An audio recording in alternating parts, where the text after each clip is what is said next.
حالانکہ میں نے تو اس سے بہت محبت کی تھی اور بھائی بھائی کر کے اس کے آگے پیچھے پھرتی تھی، لیکن ابو کے اتنے پیار اور محبت نے اسے مجھ سے نفرت پر مجبور کر دیا تھا۔ بھائی اکثر میرا ہوم ورک کیا ہوا پھاڑ دیتا، میری چیزیں خراب کر دیتا۔ میں آنسو بھری آنکھوں سے اسے دیکھتی رہ جاتی، لیکن کبھی ابو سے اس بات کی شکایت نہیں کی، کیونکہ میں جانتی تھی کہ ابو اسے ڈانٹیں گے نہیں بلکہ ماریں گے۔ ابو بھائی کی تربیت کے معاملے میں ایسے ہی تھے، وہ بھائی کو شیر کی آنکھ سے دیکھتے تھے، اسی لیے میں بھائی کی شکایت کرنے کے معاملے میں بہت محتاط تھی۔ میں امی کو ضرور بتا دیا کرتی تھی، انہیں اس بات کی خبر ہوتی تھی، لیکن امی بھائی کی سائیڈ لیتی تھی۔ وہ بھائی کی محبت میں اندھی تھی، اس وجہ سے وہ ہمیشہ مجھے ڈانٹ دیتی اور کہتی کہ چلو کوئی بات نہیں، اگر بھائی نے خراب کر بھی دیا تو کچھ نہیں ہوتا۔ میں دل محسوس کر رہ جاتی۔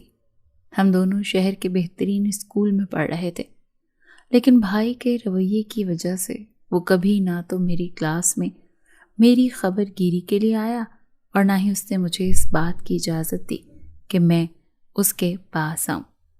لیکن آج میرے ساتھ اسکول میں ایک مسئلہ ہو گیا تھا۔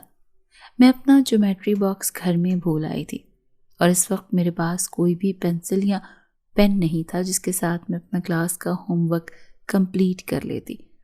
مجھے اور تو کچھ سمجھ نہیں آیا، میں نے اپنی ٹیچر سے اجازت لے کر بھائی کے پاس چلی آئی، لیکن بھائی کا رویہ اتنا خراب تھا، اس نے مجھے صاف صاف انکار کر دیا اور کہنے لگا کہ خبردار، جو دوبارہ کبھی میرے پاس آئیں، میرے پاس تمہارے لیے کچھ بھی نہیں ہے۔ بھائی نے بہت برے لہجے میں کہا۔ میری آنکھوں میں آنسو آ گئے، لیکن میں خالی ہاتھ لیے کلاس میں واپس چلی گئی۔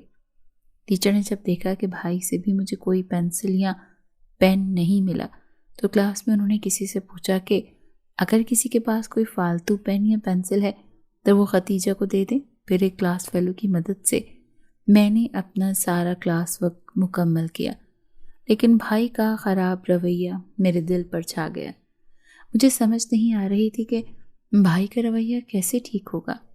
ہم دو ہی تو بہن بھائی تھے، ہمارے درمیان محبت ہونی چاہیے تھی، لیکن بھائی کے رویے کی بدولت میں اس کے ساتھ کبھی بے تکلف نہیں ہو پاتی تھی۔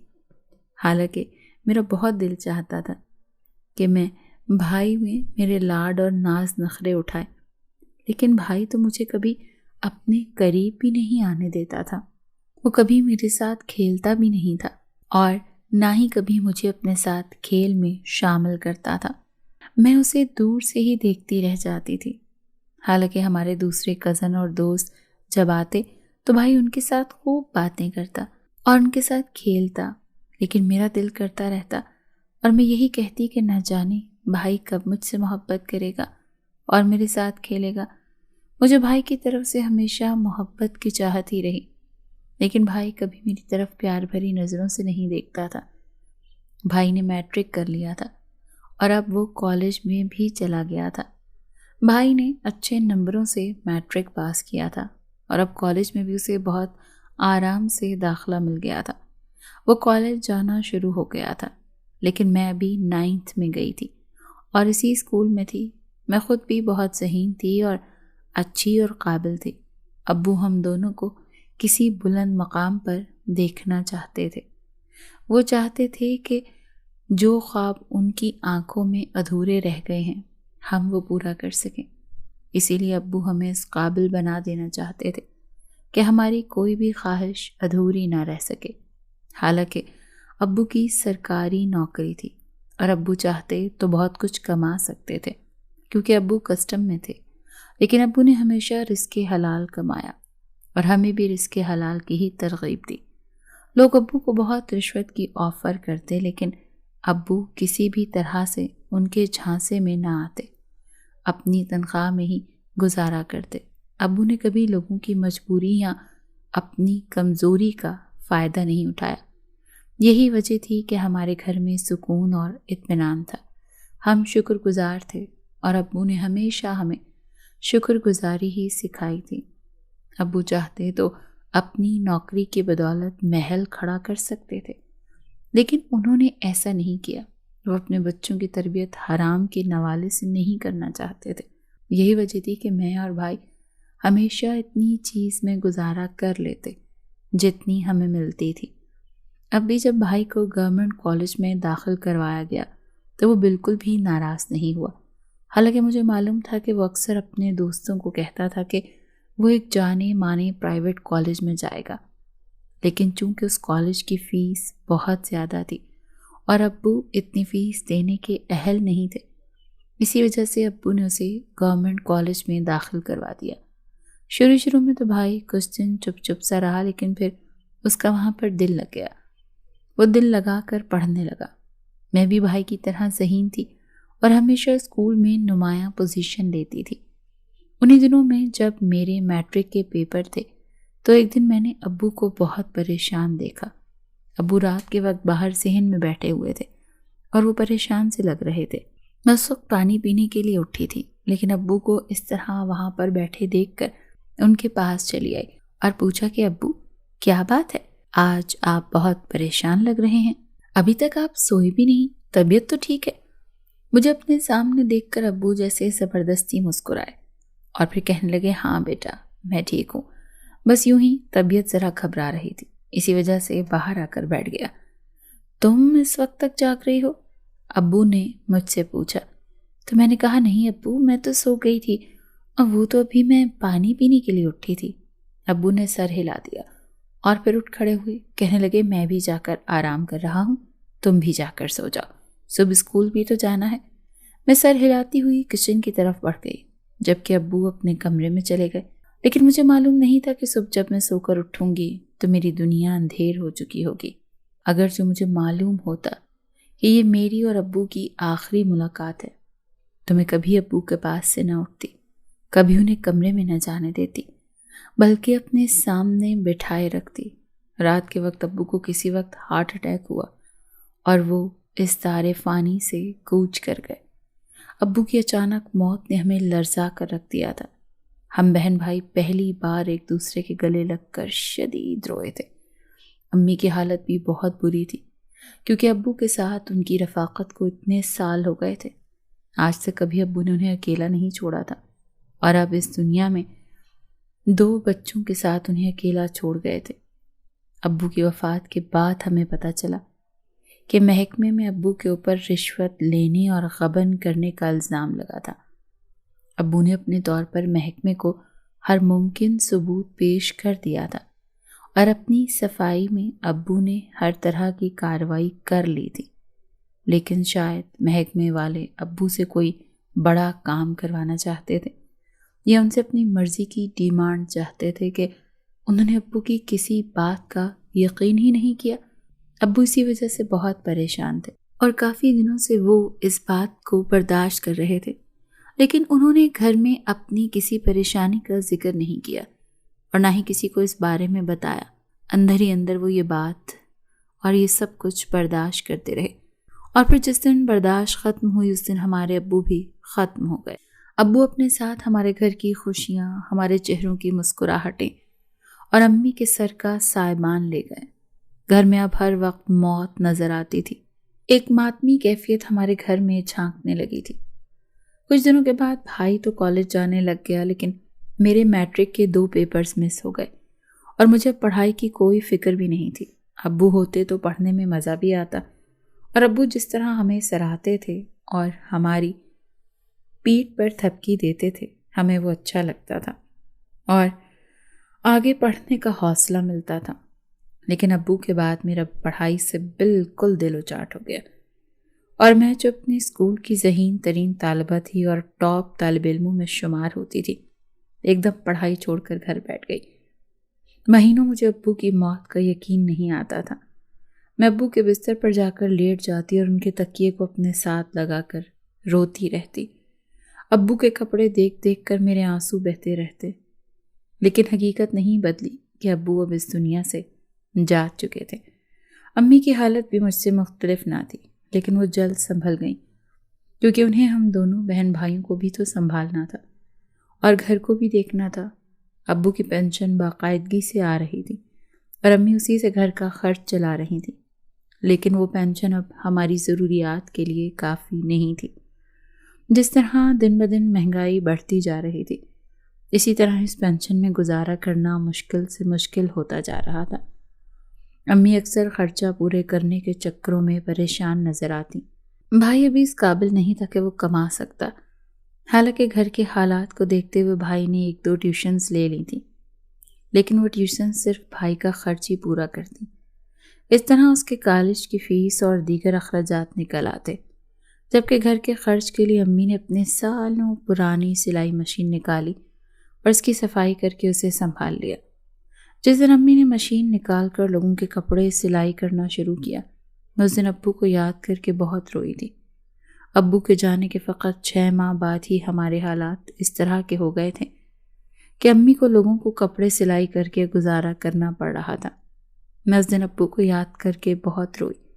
ابو نے کبھی بھی امی کو کوئی فالتو کام نہیں کرنے دیا تھا، نہ ہی کسی کے آگے محتاج کیا تھا، لیکن اب امی کو اپنے ہاتھوں سے محنت کر کے کمانا پڑ رہا تھا۔ امی خود بھی اس دن بہت دکھی نظر آئی تھی، کیونکہ ابو نے ہمیشہ انہیں پیار اور محبت سے رکھا تھا، لیکن اب حالات کی ستم ظریفی کی بدولت امی کو یہ سب کرنا پڑ رہا تھا۔ میں حتی الامکان کوشش کرتی تھی کہ امی کا ہاتھ بٹاؤں، امی کے ساتھ چھوٹے موٹے کام کرواتی رہوں۔ گھر کے کاموں میں تو میں اب کافی ماہر ہو چکی تھی، لیکن امی کے ساتھ سلائی کا بھی چھوٹا موٹا کام کر دیتی۔ وہ میری بہت ممنون نظر آتی، لیکن مجھے امی کی مدد کر کے خوشی ملتی تھی۔ وقت اسی طرح سے گزر رہا تھا۔ امی کے سلائی کے چرچے ہمارے محلے سے نکل کر کالونیوں میں پھیل گئے۔ لوگ امی کے پاس دھڑا دھڑ کپڑے سلائی کے لیے دینے لگے۔ امی بہت معقول سلائی لیتی تھی اور پھر بہت صفائی اور عمدگی سے سیتی تھی کہ میں خود دیکھ کر حیران رہ جاتی تھی کہ ایک سادہ سے کپڑے کو امی کتنی نفاست اور مہارت سے سیتی تھی۔ امی کو دیکھتے دیکھتے مجھے بھی کافی حد تک سلائی آ چکی تھی، لیکن امی نے مجھے کپڑے سلائی کرنے کی طرف نہیں لگنے دیا۔ ان کا کہنا تھا کہ مجھے اپنی پڑھائی دوبارہ شروع کرنی چاہیے۔ اس طرح پڑھائی بیچ میں چھوڑنا اچھی بات نہیں ہے۔ امی ابو کے حوالے سے مجھے کہتی کہ تمہارے ابو کو بہت شوق تھا کہ ان کی اولاد پڑھی لکھی ہو، لیکن تم نے پڑھائی کو اس طرح چھوڑ کر انہیں دکھ دیا ہے۔ مجھے خود بھی اس بات کا احساس تھا، لیکن میں کیا کرتی؟ میں جب بھی کتابیں کھولتی، ابو کا مسکراتا ہوا چہرہ میری نگاہوں کے سامنے آ جاتا اور پھر مجھ سے پڑھائی ہی نہیں کی جاتی تھی۔ میں کتابیں بند کر کے گھنٹوں بیٹھی رہتی۔ امی بھی میری اس کیفیت کو سمجھتی تھی، لیکن وہ مجھے مسلسل بڑھاوا دیتی رہتی اور میرا حوصلہ بڑھاتی رہتی۔ بھائی اب کالج سے فارغ ہو چکا تھا۔ اس نے اب نوکری کے لیے ہاتھ پیر مارنا شروع کر دیے۔ ابھی بھی وہ کچھ گھروں میں ٹیوشن پڑھا رہا تھا، لیکن ان ٹیوشن سے جو آمدنی آتی تھی وہ اسی کا خرچ پورا کر دیتی تھی۔ بھائی نے جلد ہی ایک مناسب سی نوکری ڈھونڈ لی اور یوں ابو کی پینشن کے ساتھ ساتھ بھائی کی تنخواہ بھی گھر میں شامل ہو گئی۔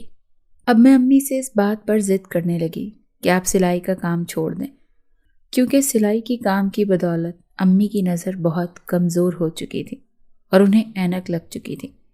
لیکن امی کا یہی کہنا تھا کہ میں اب یہ سب نہیں چھوڑ سکتی۔ حالانکہ بھائی نے امی سے کہا تھا کہ آپ اب سلائی کا کام چھوڑ دیں، نہ تو اب آپ میں اتنی ہمت ہے اور نہ ہی عمر ایسی ہے کہ اتنی دیر محنت کر سکیں۔ لیکن امی نہ جانے کیوں اس کام کو چھوڑ نہیں رہی تھی، اور اس کی وجہ مجھے بہت دیر بعد جا کر سمجھ آئی تھی۔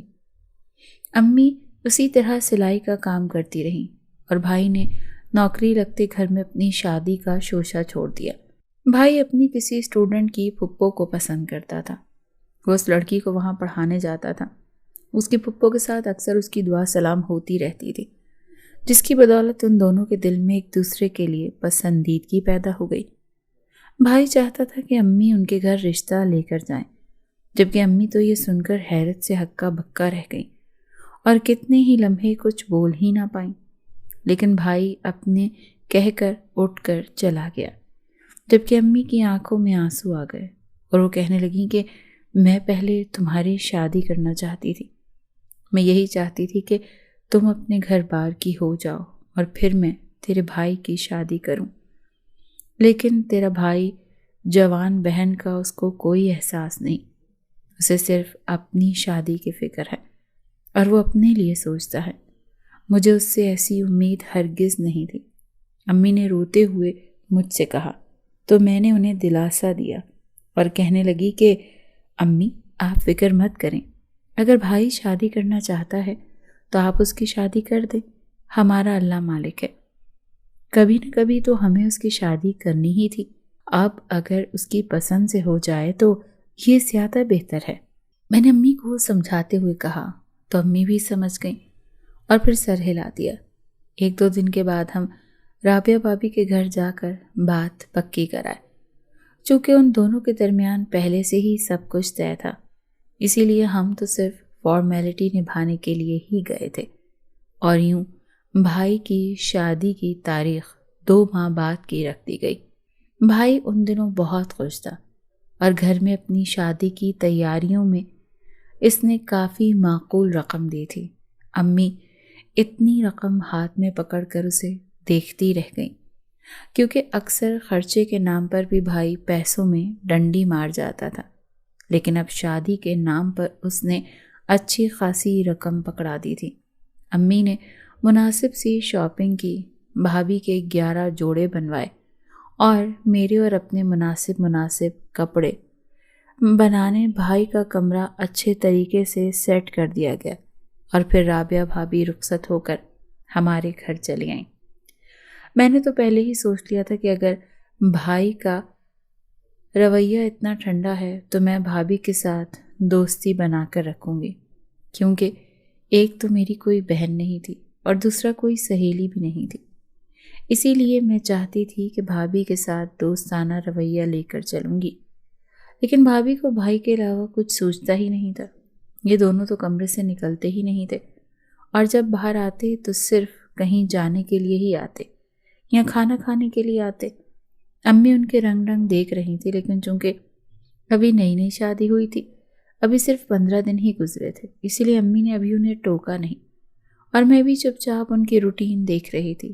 میرا بہت دل چاہتا تھا کہ بھابی کمرے سے باہر نکلیں اور ہم دونوں مل کر کوئی مووی دیکھیں، کچھ اچھی سی ڈش بنائیں یا ویسے ہی گپ شپ کرتے رہیں، لیکن بھابی جب بھی باہر آتی تو بس سلام دعا کے علاوہ کوئی بات نہ کرتی تھی۔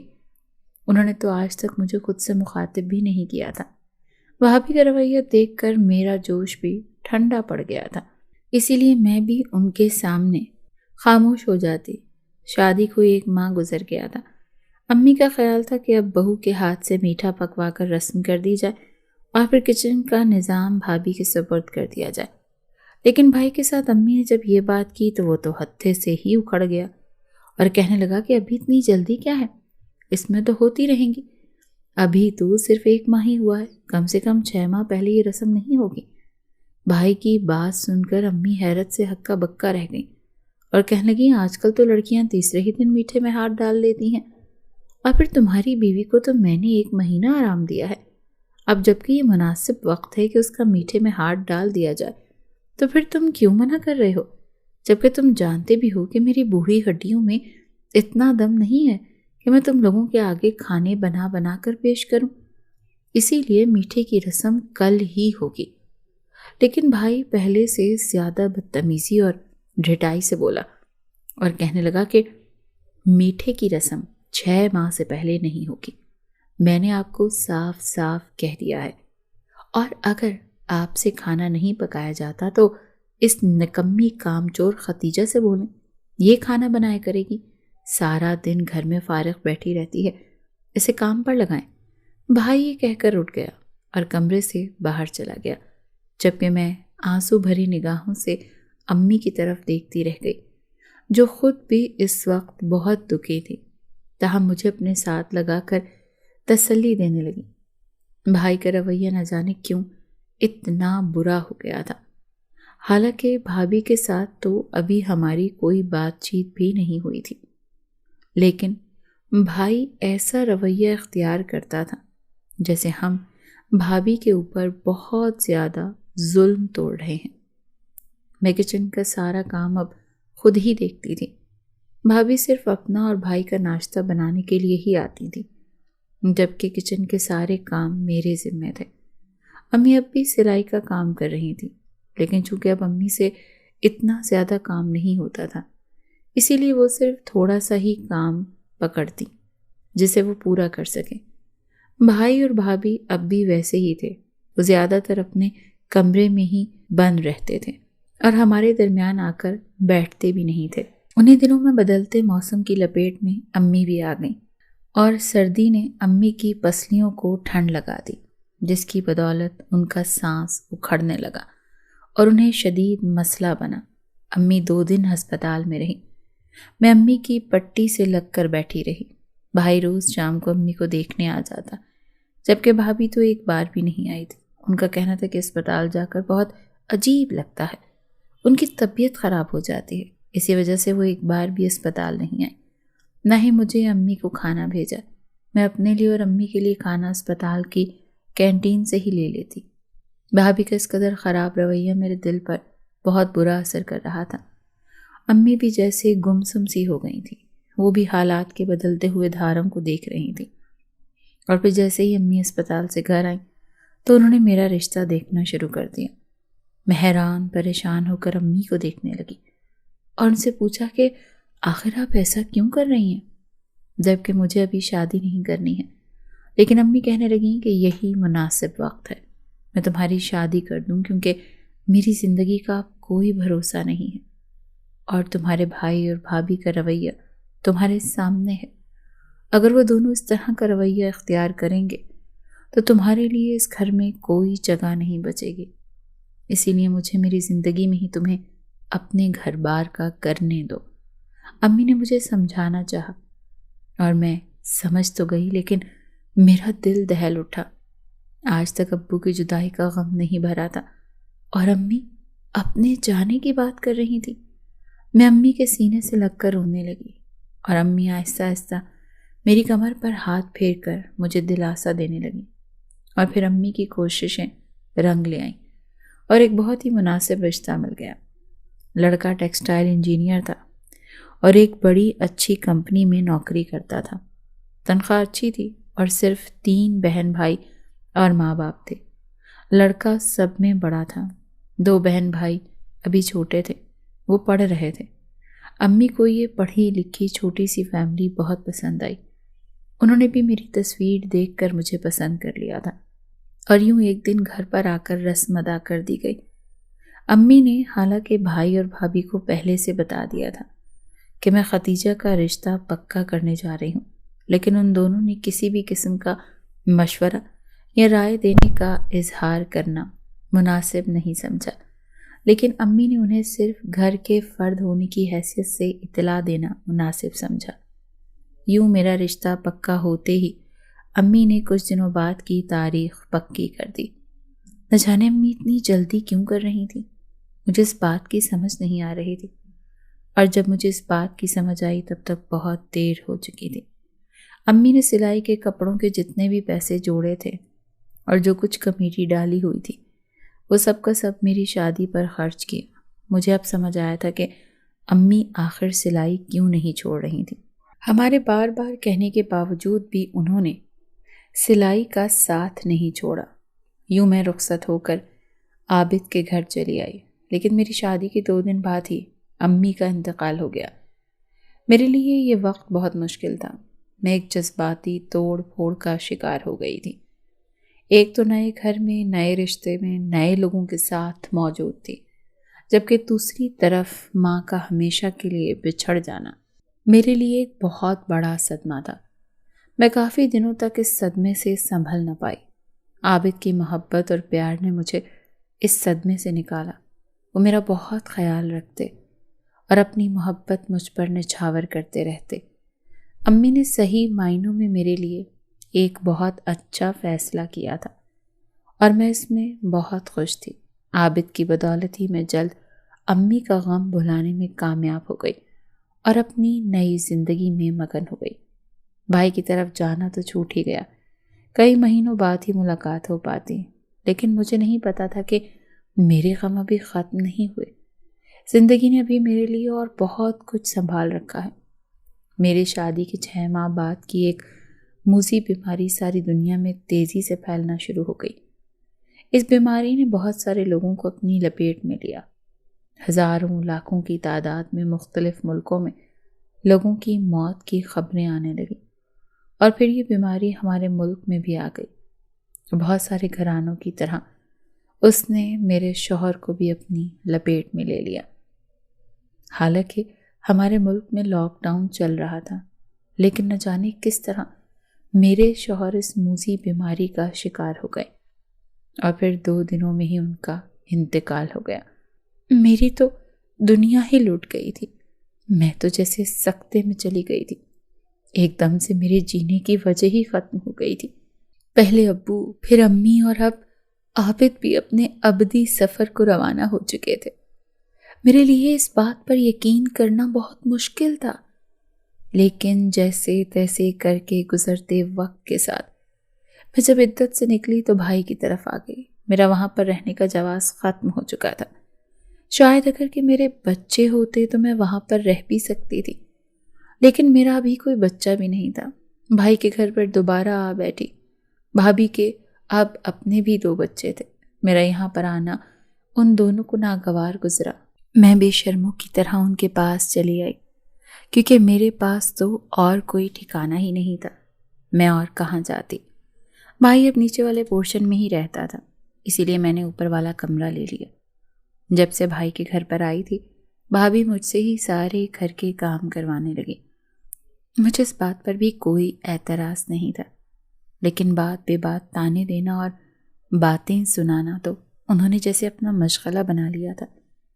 مجھے ان کی باتیں سن کر صبر کے کڑوے گھونٹ پینا پڑتے، لیکن میں کیا کرتی؟ یہی میرا آخری ٹھکانہ تھا، اور اب موت ہی مجھے یہاں سے نکال کر لے جا سکتی تھی۔ بھائی کے بچے میرے سے محبت کرتے تھے۔ اکثر وہ دونوں میرے پاس آ کر بیٹھ جاتے ہیں، لیکن بھابھی انہیں زیادہ دیر ٹکنے نہیں دیتی اور بہانے سے اٹھا کر لے جاتی۔ میں دل محسوس کر رہ جاتی۔ زندگی میں اتنے غم دیکھ لیے تھے کہ اب اور دیکھنے کی سکت ہی باقی نہیں تھی، لیکن اب صبر کے ساتھ ہی وقت گزار رہی تھی۔ بھائی کے گھر آئے ہوئے مجھے 1 سال ہو گیا تھا، اور ابھی میری عمر صرف 24 سال تھی۔ یوں تو بھائی نے بھی دوبارہ میری شادی کی خواہش کا اظہار نہیں کیا، اور نہ ہی میں نے دوبارہ شادی کا سوچا تھا۔ بھائی نہ تو مجھے مخاطب کرتا تھا، میں خود بھی بہت کم اس سے مخاطب کرتی، لیکن اب مسئلہ یہ تھا کہ میرے پاس جتنے بھی کپڑے موجود تھے وہ سب گھس چکے تھے، اور اب موسم بدل رہا تھا تو مجھے کچھ کپڑوں کی ضرورت تھی۔ میں نے ڈرتے ڈرتے جھجکتے ہوئے بھائی سے کچھ پیسے مانگے، لیکن اس کے تو اپنے ہی دکھڑے شروع ہو گئے۔ اس کا کہنا تھا کہ اس کے پاس اتنی رقم فالتو نہیں ہے کہ وہ مجھے دیتا پھرے۔ اس کے اپنے بیوی بچے ہیں، گھر بار ہے، اسے سب کچھ دیکھنا پڑتا ہے، اس لیے وہ میری عیاشیوں کے لیے پیسے نہیں دے سکتا۔ بھائی کی ایسی باتیں سن کر میں بہت زیادہ شرمندہ ہوتی رہی اور اپنے آپ میں ہی کٹ کٹ کر مرتی رہی۔ کمرے میں آ کر میں پھوٹ پھوٹ کر روتی اور اللہ سے شکوہ کرنے لگی کہ آخر اس نے مجھے کس بات کی سزا دی کہ میری دنیا میں نہ تو ماں باپ کو رہنے دیا اور نہ ہی میرے شوہر کو میرے پاس رہنے دیا، چونکہ اپنی ضرورتوں کے لیے اب مجھے خود ہی کچھ کرنا تھا۔ پڑھائی تو ابو کی موت کی وجہ سے ادھوری چھوڑ دی تھی، لیکن لوگوں کے گھروں میں کام کر کے تو اپنا گزارا کر سکتی تھی۔ اسی لیے میں نے اپنے گھر سے 2 گھر چھوڑ کر خالہ نصرت سے اس سلسلے میں مدد مانگی۔ خالہ نصرت بھی ایک کوٹھی میں ملازمت کرتی تھی اور وہاں کا کھانا پکاتی تھی۔ میں خالہ نصرت کے گھر گئی اور انہیں اپنے حالات بتا کر اپنی مجبوریاں بیان کی، چونکہ وہ میری امی کو بھی جانتی تھی اور ہماری خودداری اور انا پرستی کو بھی جانتی تھی۔ اسی لیے انہوں نے مجھے کہا کہ تم فکر مت کرو، میں تمہارے لیے جلد ہی کوئی اچھا کام دیکھ کر تمہیں وہاں پر لگا دوں گی۔ خالہ سے بات کر کے مجھے بہت تسلی ہو گئی، اسی لیے میں مطمئن سی گھر لوٹ آئی۔ 2 دن بعد ہی خالہ کی طرف سے مجھے بلاوا آیا، اور جب میں ان کے پاس گئی تو انہوں نے مجھے بتایا کہ ایک بنگلے پہ ایک عورت کو اپنے ذاتی کاموں کے لیے ایک لڑکی کی ضرورت ہے۔ میں نے تیری بات کر لی ہے، وہ تجھے مہینے کا 15,000 دیا کرے گی۔ اب بتا، اگر تو راضی ہے تو کل میرے ساتھ چل۔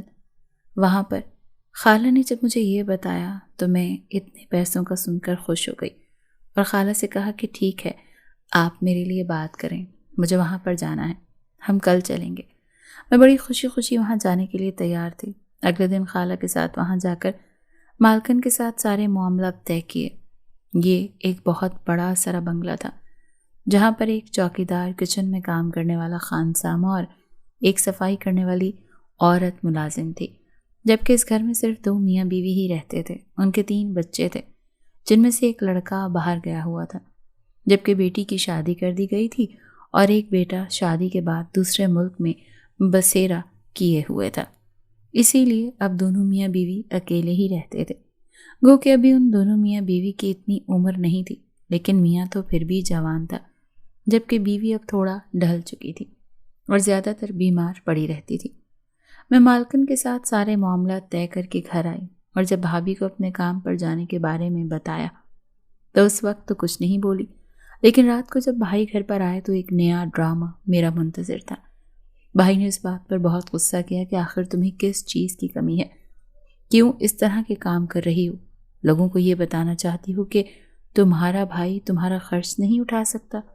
الغرض بھائی کے منہ میں جو آیا وہ بولتا گیا، لیکن میں چپ رہی، تاہم دل ہی دل میں نے یہ پکا ارادہ کر لیا تھا کہ کام پر ضرور جاؤں گی، ورنہ چھوٹی چھوٹی ضرورتوں کے لیے بھائی کے آگے ہاتھ پھیلانا پڑتے اور بھائی کبھی بھی میری وہ ضروریات پوری نہ کرتا۔ میں بڑی مطمئن سی ان کے گھر پر آتی، کیونکہ مجھے اس بات کا اطمینان تھا کہ یہاں پر کوئی جوان آدمی نہیں ہے۔ صاحب ذرا عمر کے ہیں اور بچے ویسے ہی دوسرے ملک میں ہیں، لیکن مجھے نہیں پتا تھا کہ میرا یہ اطمینان چند روزہ ہی ثابت ہوگا، کیونکہ ایک دن جب مالکن نے اپنے کپڑے استری کرنے کے لیے مجھے آواز دی تو میں ان کے کمرے میں چلی گئی۔ مالکن کے کپڑے لے کر میں استری کرنے لگ گئی تو وہ نہانے چلی گئی۔ صاحب ادھر ہی بیٹھے ہوئے تھے، لیکن بار بار ان کی نگاہیں مجھے اپنے وجود پر محسوس ہو رہی تھیں۔ میں گھبراہٹ محسوس کر رہی تھی اور کبھی دوپٹہ ٹھیک کرنے لگتی تو کبھی کپڑے ٹھیک کرنے لگتی، لیکن صاحب بدستور میری طرف دیکھ رہے تھے۔ مجھے اب کوفت ہو رہی تھی۔ میں نے جلدی جلدی کپڑے استری کیے اور وہاں رکھ کر باہر آ گئی۔ میرا دل گھبرا رہا تھا۔ صاحب کی نگاہیں اچھی نہیں تھیں، مجھے ان کی نگاہیں بہت گندی محسوس ہو رہی تھیں، لیکن میں نے مالکن سے اس بات کی شکایت نہیں کی۔ اب مجھے اکثر ہی محسوس ہوتا تھا کہ صاحب جب گھر پر آتے ہیں تو ان کی نگاہیں میرے چہرے کا طواف کرتی رہتی ہیں، وہ مجھے نظروں ہی نظروں میں تاڑتے رہتے ہیں۔ میرے لیے یہ صورتحال بہت گمبھیر تھی۔ میں اس طرح کام کرتے ہوئے بہت عجیب سے سہمی رہتی تھی۔ میری کوشش یہی ہوتی تھی کہ جہاں پر صاحب ہوں میں وہاں پر کام نہ کروں، بلکہ صاحب کے آنے سے پہلے سارا کام کر کے یہاں سے چلی جاؤں، لیکن پھر بھی کام کرتے کرتے صاحب کے آنے کا وقت ہو ہی جاتا تھا، اور ویسے بھی ان کا وقت مخصوص نہیں تھا۔ وہ کبھی جلدی آ جاتے تھے اور کبھی دیر سے آتے تھے، لیکن وہ جب بھی آتے تو میری طرف بہانے سے دیکھتے رہتے تھے، بہانے سے مجھے اپنے قریب بلانے کی کوشش کرتے، لیکن میں اب ان کی عادت کے بارے میں جان چکی تھی، اسی لیے میں ان کی آواز کو بھی اکثر نظر انداز کر دیتی۔ لیکن صاحب بھی بہت ڈھیٹ تھے، وہ جان بوجھ کر مجھے تب آواز دیتے جب مالکن پاس ہی ہوتی۔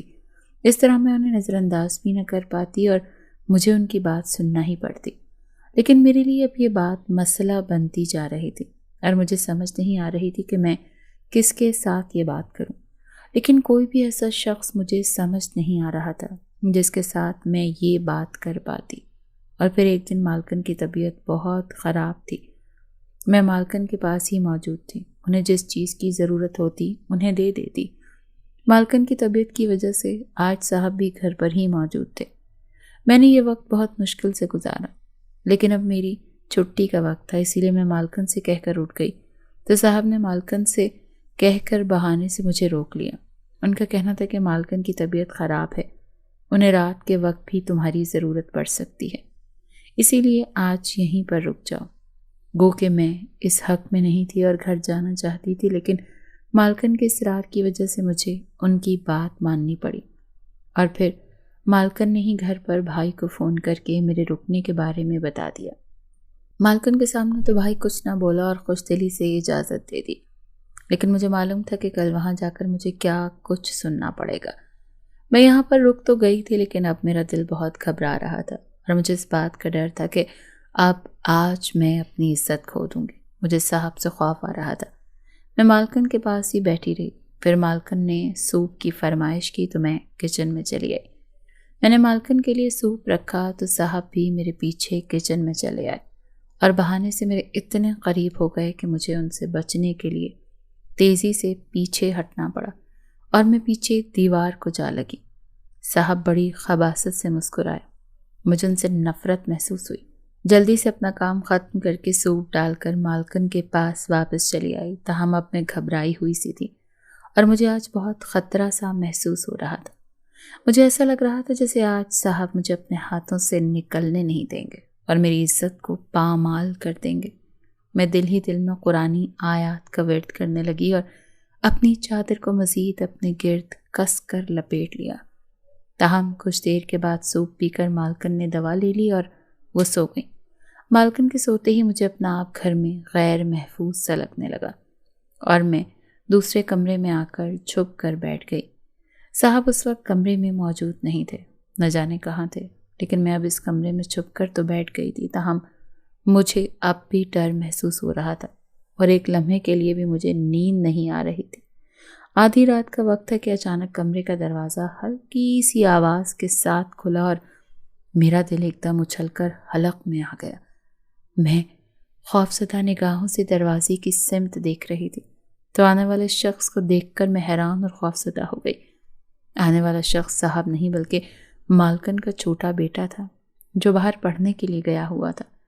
اسے اس طرح اچانک سامنے دیکھ کر میں گھبرا گئی تھی اور ایک دم سے اس کے سامنے آ گئی۔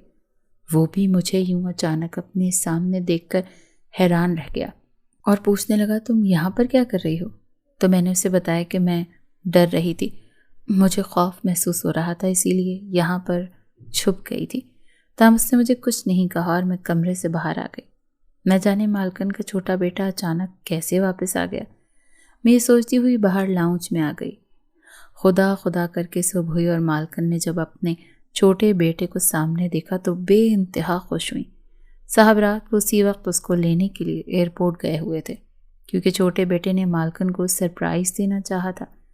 اس وجہ سے ماں کو اپنی آمد کے بارے میں لا علم رکھا تھا جبکہ صاحب کو اس کی آمد کا پتہ تھا، اسی لیے وہ اسے لینے کے لیے ایئرپورٹ کی طرف چلے گئے تھے۔